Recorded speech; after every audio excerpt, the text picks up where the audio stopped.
안녕하십니까. 87연구소 묵계 이상원입니다. 자, 오늘 방송에서는 이 비타민C 분말과 정맥주사의 암 예방 및 치료 효능 효과에 대해서 말씀드리도록 하겠습니다. 자, 여러분 누구에게나 피하고 싶은 가장 두려운 질병은 바로 암이겠지요. 하지만 이 암은 쉽게 피할 수 없는 흔한 병이 되고 있습니다. 비록 암 치료법이 많이 발전했다지만 아직은 갈 길이 멀기만 합니다. 왜냐하면 현대의학으로 치료하기 힘든 암도 많기 때문입니다. 그리고 암 수술이 잘 되었다고 해도 이 재발의 두려움에서 벗어나기도 어렵고요. 자, 암 환자가 있을 때 이 수술이나 자연치유 중에서 무엇을 선택하는 것인지 좋으냐고 저에게 물으신다면 솔직히 답변 드리기 어렵습니다. 제가 책임질 수 있는 영역의 문제가 아니기 때문입니다. 하지만 어떤 방법이든 선택하신다면 물론 거기에 대해서는 제가 도움을 드릴 수는 있지만요. 하여튼 수술이든 자연치료법이든 반드시 병행하거나 주된 치료법이 되어야 하는 것은 비타민C 요법입니다.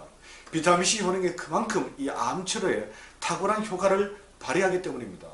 그래서 오늘 방송에서는 이 작고하신 하병근 박사님의 저서에 나오는 암과 비타민C 효능을 토대로 그 이유를 한번 요약 정리해 보겠습니다. 여러분도 알고 있다시피 이 동물도 인간처럼 암에 걸립니다. 그런데 암에 걸린 동물을 관찰해 보면 비타민C 생산량이 크게 늘어납니다. 반면 인간은 비타민C를 합성하지 못하기 때문에 암에 걸리면 빠르게 소모가 되고요.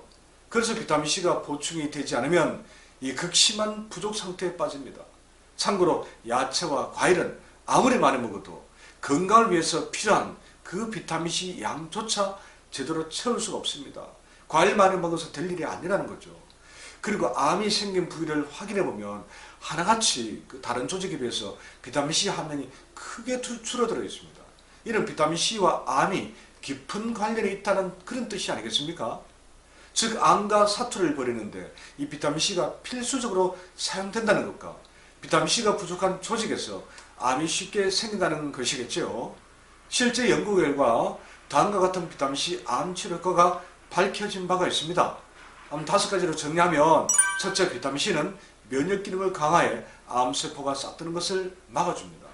두 번째, 비타민C는 암세포의 성장을 억제합니다. 셋째, 비타민C는 콜라겐 합성을 통해서 정상 조직의 세포벽을 탄탄하게 해서 암 공격으로부터 방어벽을 구축합니다. 네 번째, 비타민C는 암으로 인한 통증을 줄여서 이 모르핀 의존도를 크게 낮춥니다. 다섯 번째, 비타민C는 이 복수나 흉수까지 줄여줍니다.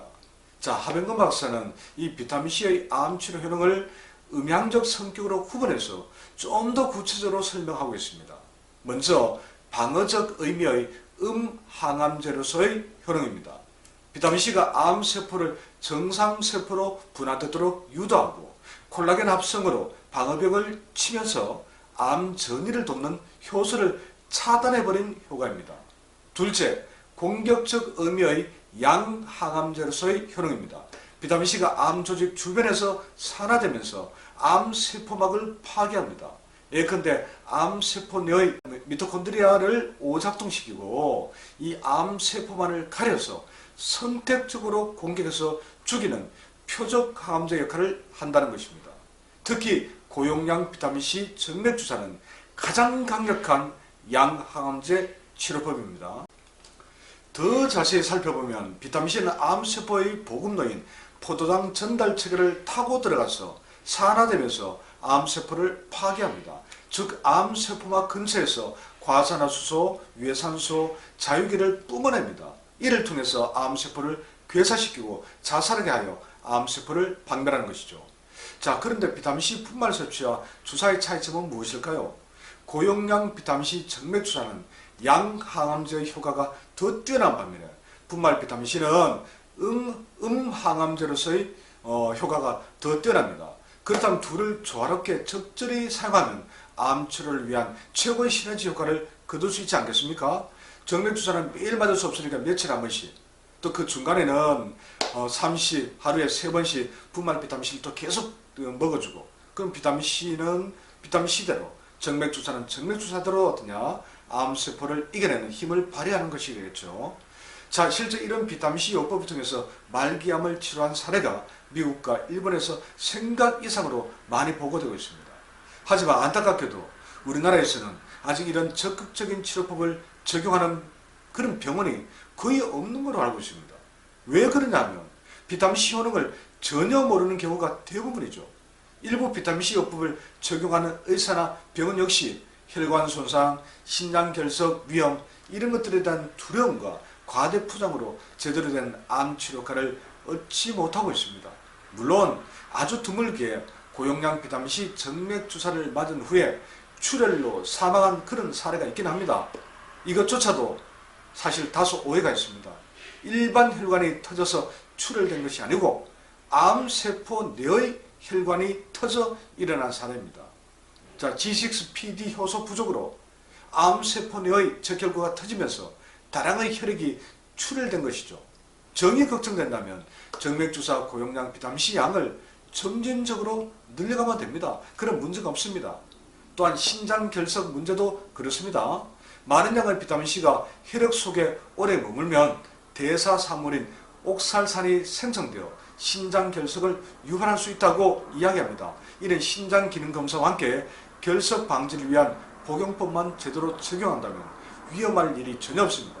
87연구소 상담을 받은 분 중에서 결석이 생긴 경우는 아직까지 단 한 건도 없습니다. 오히려 결석이 잘 생겼던 분이 이 비타민C를 드시고 결석이 더 이상 생기지 않는다는 그런 이야기를 하셨던 경우는 있습니다. 자, 지금까지 하병근 박사의 책에 언급된 이 비타민C 효능과 비타민C의 암 치료 효과를 중심으로 한번 정리해 보았습니다. 이 같은 내용의 이 871 섭생과 몇 가지 대처법을 함께 적용한다면 어떤 자연치유 요법보다 더 강력한 효과를 거둘 수 있으리라 기대합니다. 구체적인 상담이 필요한 분들은 언제든지 발전구소로 문의해 주십시오. 카페를 통해서 글로서 문의하고 싶으시다면 871 네이버 카페 게시판에 글을 올려주시면 됩니다. 네, 오늘 내용이 도움이 되셨다면 구독과 구독 꼭 눌러주시면 얼마나 감사하겠습니다. 고맙습니다.